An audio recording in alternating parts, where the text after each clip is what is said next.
Okay, well, as you can see from the thumbnail you just clicked on probably, it's finally time to talk about Keel. Yes. I have been knowing I'm going to talk about Keel since I started this channel.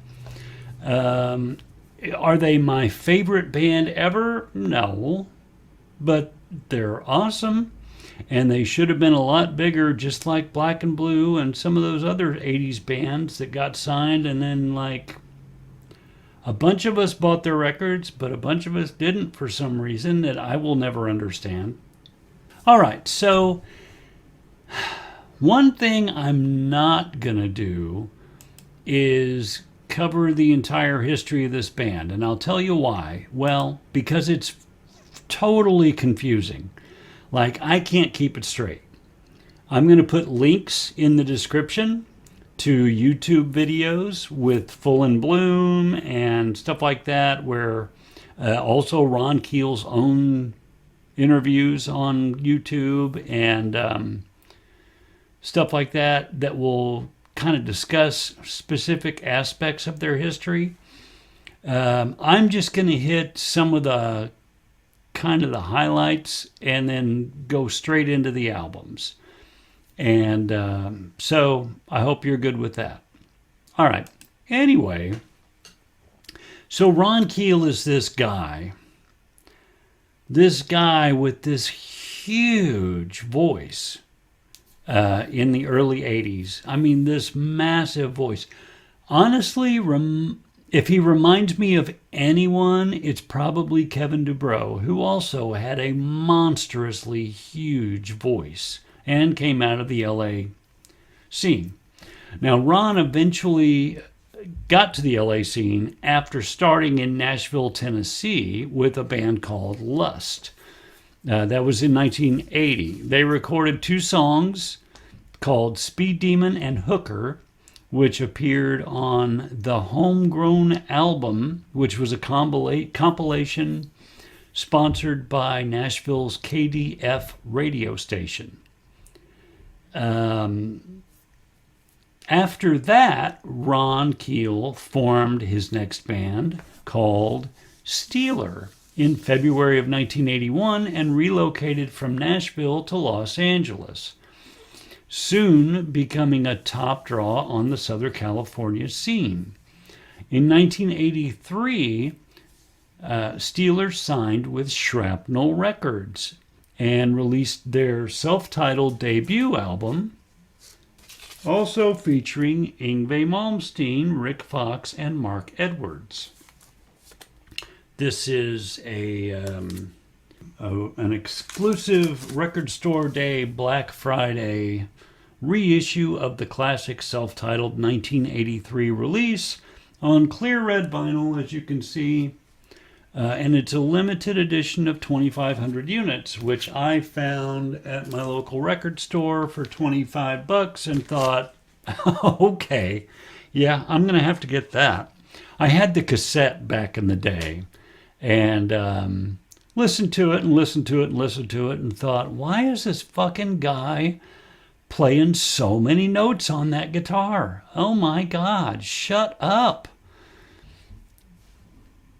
But that's just me. Tiptoe through the tulips with me. So they do that, and then Steeler breaks up in supposedly 1984.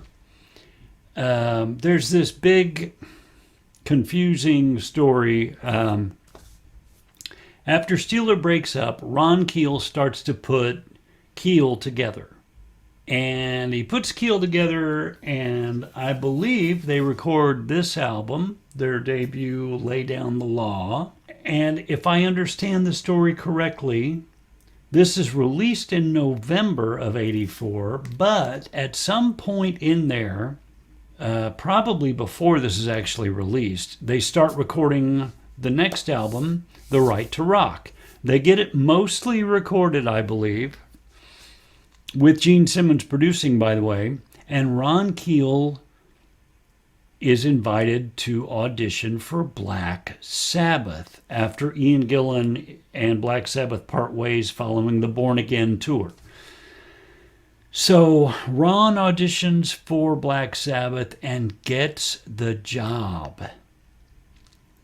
He's going to be Black Sabbath's singer, for the rest of the 80s, supposedly, instead of the other guys who get that job eventually. Anyway,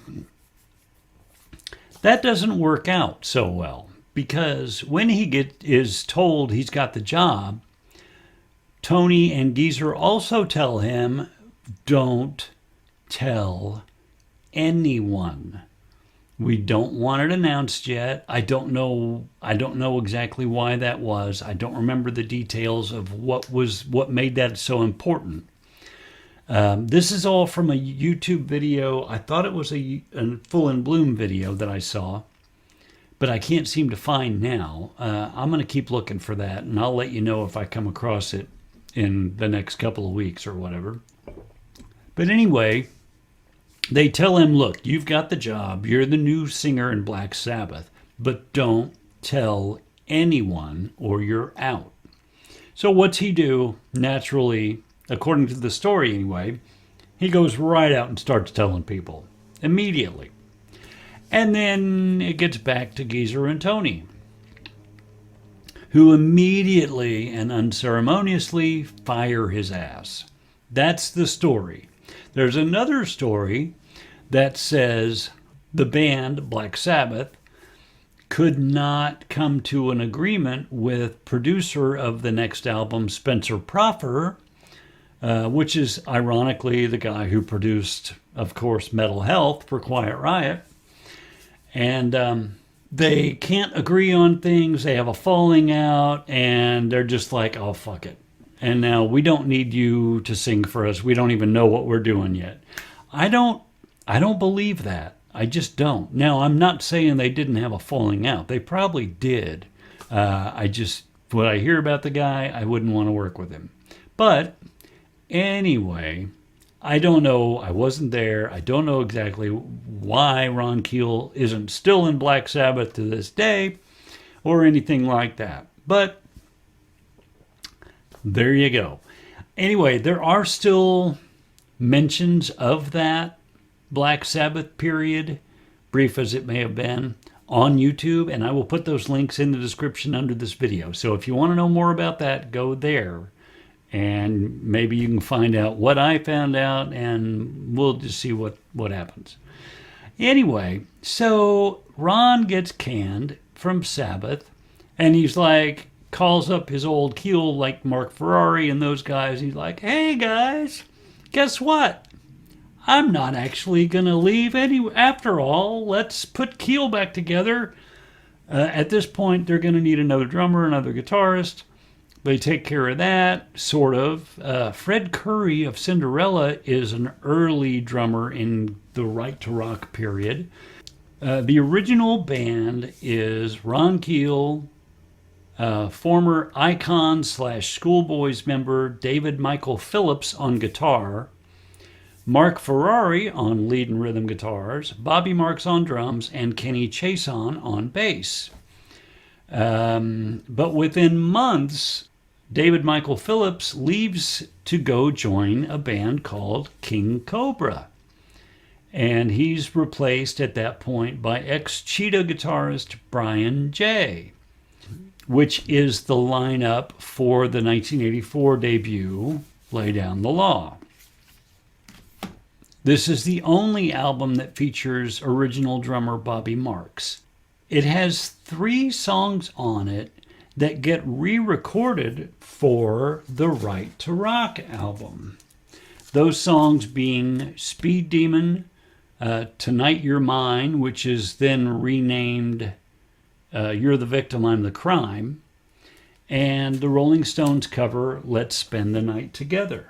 Those all get put on this Lay Down the Law album, and then they get re-recorded and put on the Right to Rock, because they've only got a tiny bit of time before Gene Simmons goes back to work with Kiss, like I said, And they've got to get another album out with Gene producing because that's what they've agreed to. All right, so to do that, they re-record these 3 songs. They do 3 Gene Simmons demos, which are, okay, so it's so many girls, so little time. Easier said than done. Makes perfect sense, right? Yeah, Get Down. Those are the 3 Gene Simmons demos that Keel wind up borrowing, probably at Gene's suggestion, I'm sure, and recording to fill out space on the Right to Rock. And along with, of course, the Right to Rock, Back to the City, and Electric Love are brand new songs that they write for the album. Those are the only 3 that are actually new on this album. And boy, are they good. I love those songs. Okay, so anyway, let's talk about the Right to Rock. And I'm just going to review this thing real quick. I mean, it's a great album. It comes out, like I said, in '85. Stephen Riley plays drums on the entire album and then leaves to join Wasp for their debut album. And Dwain Miller gets hired, comes in, and I guess plays some additional percussion on the album, or was just given credit for doing so to make him happy, because he's a new member of the band, and you want him to be happy, right? So, oh, and I forgot to mention Barry Brandt of Engel also was a Keel drummer for a short time, but I don't believe he ever played on anything that we would have. The first track on The Right to Rock, as if you didn't know already, is The Right to Rock.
And this is a classic. It really is a classic. Now, at this point, we're talking early '85, January. This is before the whole changeover has begun in '85, where everybody starts getting a little more glammy, a little shinier, a little prettier, a little more parent-friendly, after Theater of Pain comes out, basically, and Invasion of Your Privacy. I'll include that as well. And this is still an '84 sort of hard rock, heavy metal album that's not pretty. It's kind of brutal in spots, which is great. That's exactly what you wanted it to be at that point, especially when you're like a 14 or 15-year-old kid.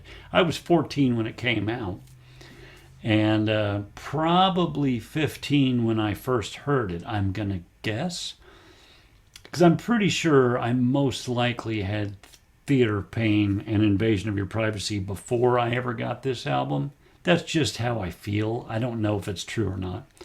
But anyway, you listen to this thing, you hear the guitars, they're really loud. There's two of them, and they're both really good. And you're just like, oh, yeah, okay, that's what I'm after. And you've got pretty good songs all the way through, and You know, and then you've got that voice.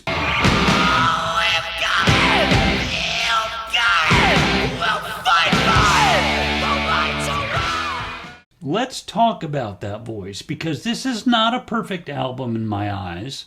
You can tell it's one of the earlier production jobs Gene Simmons got to do. I believe this might have been his first real production, and this was before, obviously well before he produced Black and Blue, and probably before he produced Wendy O. Williams as well. I'm not sure about that. I'll have to look that up. Somebody out there can tell me, I'm sure. But I will look it up.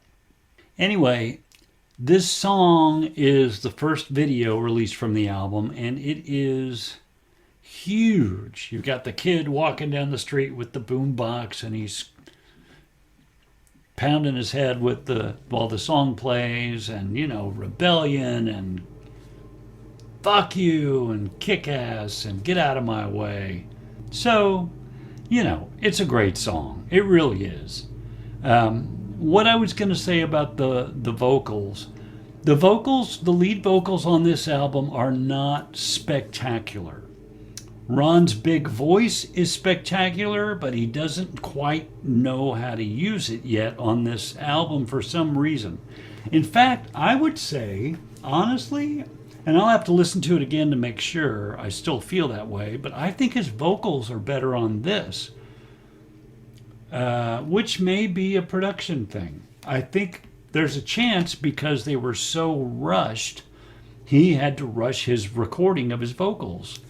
And maybe Gene was just like, look, your voice is massive. It's brutal. That's all we care about. Just go in there and sing. And if you're a little sharp, a little flat, well, whatever. Who cares? I don't know. I know Ron Keel himself, I've heard him in interviews talk about, you know, if there was one thing I could change, I'd go back to that Right to Rock album and re-record those vocals a few more times before I called them done. And I would put up more of a fight about that, because they're not great. And they could have been great, and they should have been great, and they needed to be great.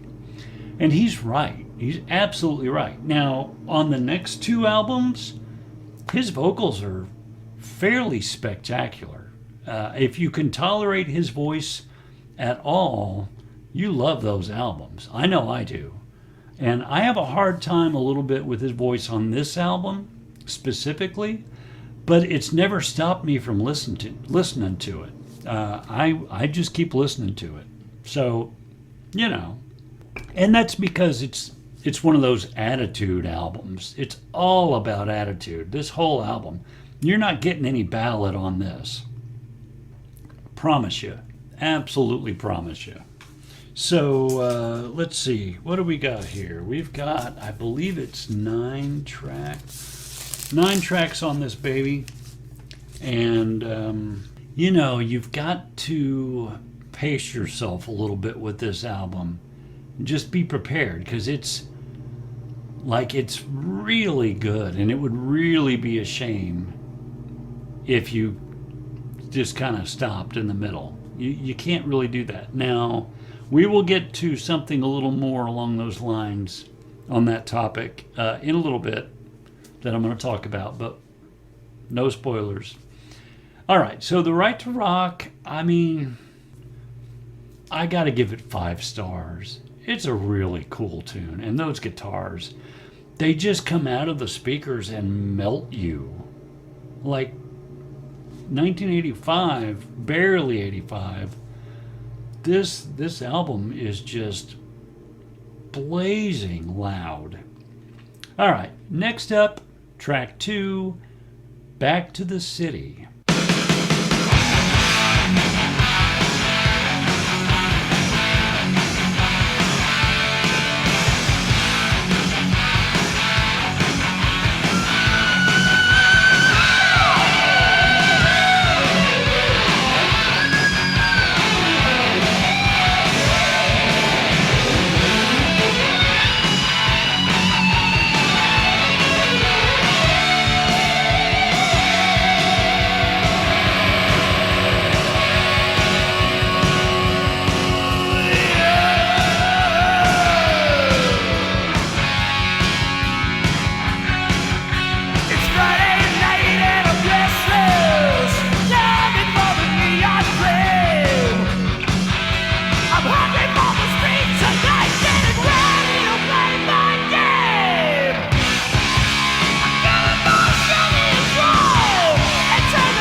Yep. I'm going to give this one 5 stars also.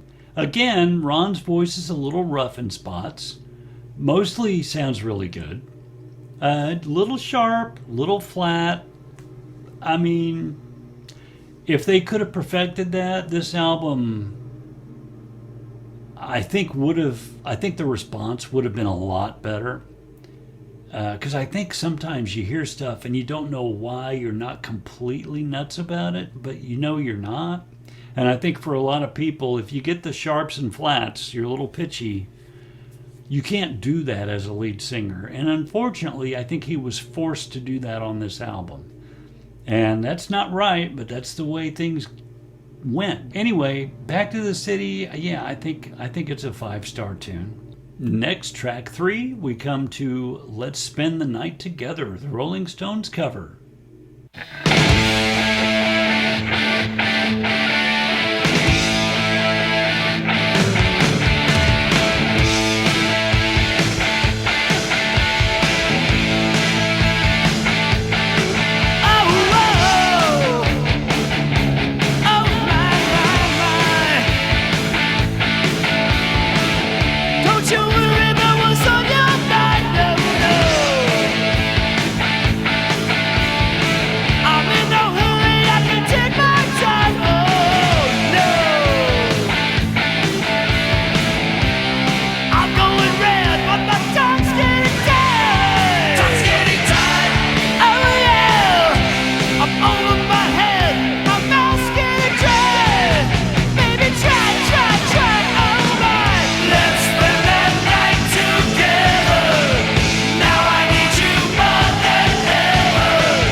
Yeah, I mean, it was one of my first favorite things on the record. I just think they did a really great job with it.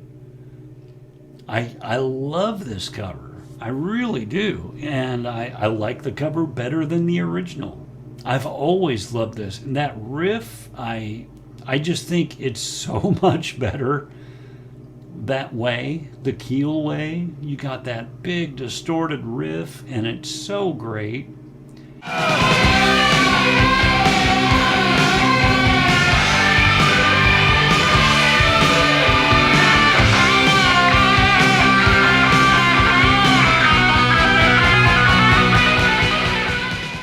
I love this. I love this thing. 5 stars.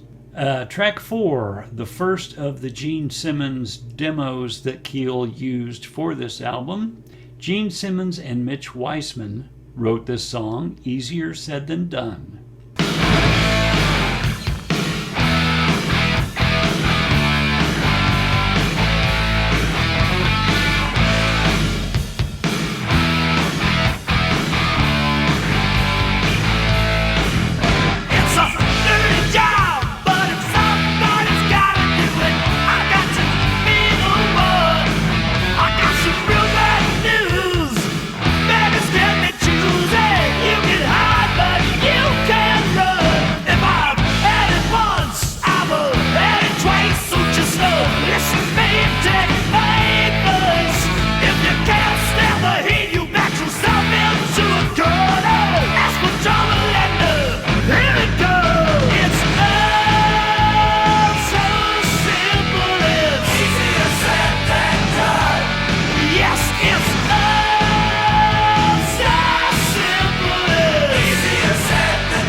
Okay, and right away I'm like, yeah, that's kind of cool.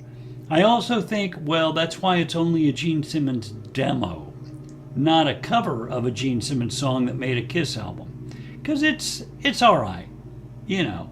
It definitely takes up space in this album in a good way.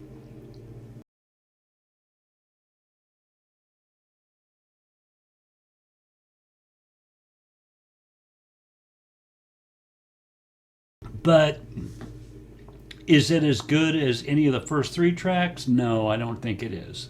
At least that's my opinion. I'm going to give it 4 stars for sure, because I do really enjoy the song. I like it a lot. And then moving on, we get to the last song on side 1, Track 5, So Many Girls, So Little Time, which is another Gene Simmons demo written with Gene and Howard Rice. And I don't know. I'm going to have to do some research to find out what Kiss albums these songs were demoed for. I'm going to guess it's most likely stuff along the lines of maybe Creatures of the Night and Lick It Up era, maybe a little before that. I don't know for sure.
Yeah, I'm going to go 3 stars on this one. It's not my favorite thing on the album, that's for sure. It's good. I mean, it's like, I don't think any of this is total filler. I like this tune. But I don't love it. But again, demos are usually demos only for a good reason. They don't get on albums because they're not quite up to the level of the other material. That's the case with this. All right, flipping it over to side 2, baby. Electric Love.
All right, and this is my favorite song on the album. Spoiler, that riff just kills me. I freaking love that. I could not wait to figure out how to play that guitar part when I was, 15 or whatever. When I learned how to play guitar. Which was basically the same time. I started that in early 85, when this album was coming out. Electric Love, just, I cannot get enough of this song. I love the vocal, I love the music, I love all of it. It's just amazing. Clearly 5 stars. Track 7, Speed Demon.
Okay, and again, this was one of those early recordings Ron did for that compilation album he did in Nashville.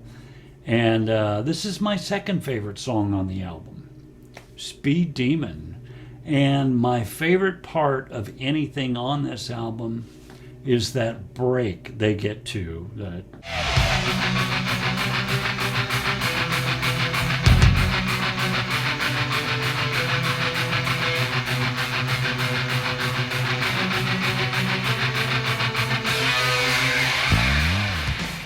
I love that. Oh my God, that guitar thing is so great.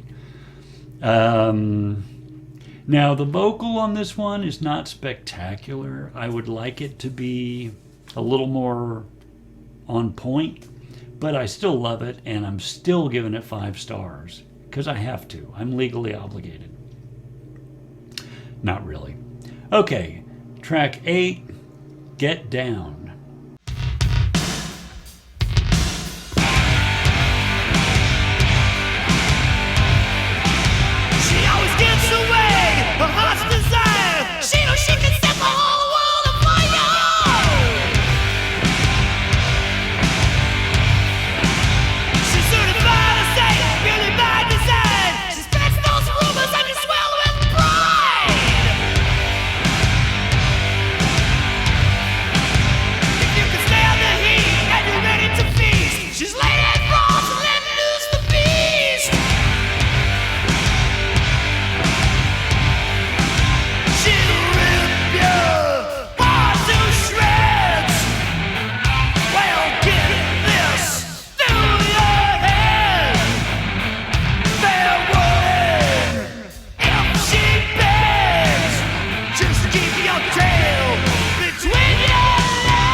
Written by Gene Simmons and somebody named Rice. I assume that's a last name.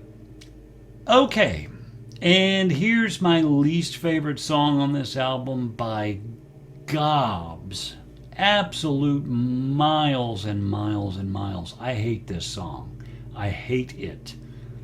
I'm so glad this did not make it on a Kiss album. And I can't figure it out, but I had friends, I had friends back when this came out, 14, 15, 84, 85, 86, and those years.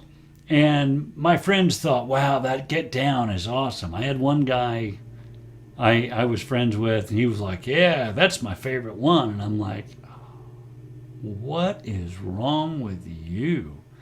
I hate this song. I'm still going to give it 2 stars because the band is great. It's not their fault. The recording's fucking horrible. I hate the recording on this. I don't like anything about it, but the band is fine. And Ron's vocal's actually really good on this one. I mean, for his voice, if you like his voice, this is a really good example of it. But yeah, 2 stars is the best I can give it.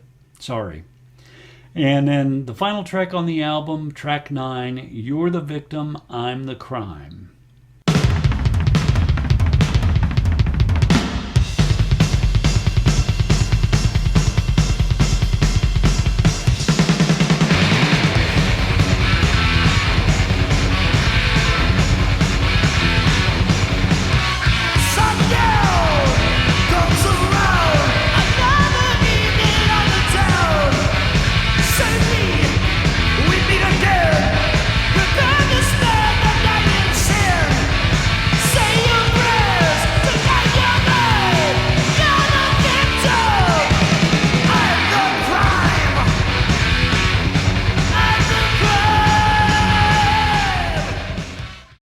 I want to give the ending like 5 stars, but I'm going to give the track 3. I really like it. I don't think I've ever quite loved it, but it's definitely something I don't skip. Like, Get Down is the only thing on this album I skip. I always skip it, except when I'm like, do I really hate it that much? Yeah, I do. Skip. And yeah, so 3 stars for You're the Victim, I'm the Crime. All right, and so I really like the album cover on this. I'm sure some people maybe don't, but I think that's just amazing. Look at that thing. That is so great. And the lightning and the colors. Oh, it's just awesome. And then the back cover's cool. I like that. I mean, that really looks like late 84, early 85 to me. I just think it's so much fun, this era of hard rock and metal. It really is. Like, you can't beat it. You just can't. All right, so let's do the math here. Okay, and that is a total, mathematically speaking, of 4.11 stars, which is pretty good. Like, if you watched my Kiss album reviews and all that, all the other ones, anything over 4, that's a pretty good, well above average score for the album. So, yeah, awesome. All right. I mean, I don't know what else to say exactly. Let's see. Yeah, only one single, The Right to Rock, the title track. AllMusic gave it 4.5 stars. Collector's Guide to Heavy Metal gave it 6 out of 10 stars. There is a remastered version. It's the Rock Candy version on CD. I have that as well. It came with a couple of extra tracks, bonus tracks, which are remixed versions of Easier Said Than Done and a reunion version of The Right to Rock, which means newly recorded, which is neat. I don't love listening to it, but it's cool that they did that. I'm really glad. The song Speed Demon was used in the 2002 movie Men in Black 2 at the post office scene when Agent J shows Agent K an alien inside a mail sorting machine. Don't know if you remember that, but I do, because I was like, oh my God, that's Keel. Yes. Can't find anything about it. I've got to assume it went gold. It might have been platinum, but it was definitely at least gold. And whatever it was enough to get Gene another deal recording Keel on their next album, The Final Frontier, which I'll be right back to talk about next. Later, folks.